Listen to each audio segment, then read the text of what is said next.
এবার নির্বাচনের লম্বা 4টা দিন ছুটি গেল, আমাদের কোথাও বের হওয়া হয় নাই, তাই আজকে ভাবলাম একটু বের হই, অ্যাটলিস্ট চটপটি খেয়ে আসি।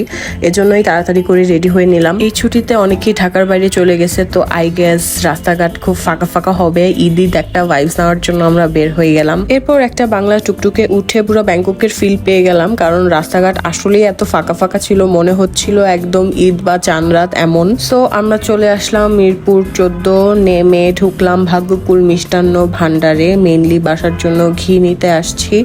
এরপর আমার জামাই মিষ্টি দেখে কিছু মিষ্টিও নিয়ে নিল বাসার জন্য। হঠাৎ করে খেয়াল করলাম মিষ্টির দোকানে কি সুন্দর আয়না, ওয়াও। এরপর কিউট কিউট কিছু মিষ্টি মাছ দেখলাম, বাকলাওয়া দেখলাম, দেন মিষ্টি নিয়ে চলে আসলাম আমরা আমার মোস্ট ফেভারিট স্পট মামা চটপটিতে। বিয়ের পর এই জায়গায় চটপটি খেয়ে আমি আর কোনো জায়গায় চটপটি খেতে পারি না। আই জাস্ট লাভ দিস চটপটি।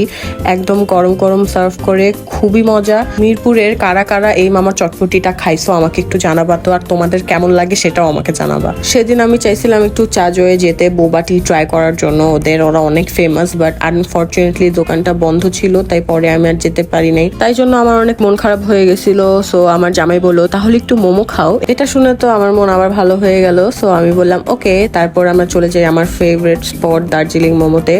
এরপর আমরা অর্ডার দিলাম অন্থন এন্ড চিলি অয়েল, তারপর অর্ডার করলাম ফান্টা, এরপর সেট মেনু। এভাবে একবারে ডিনার করেই বাসায় চলে আসছি।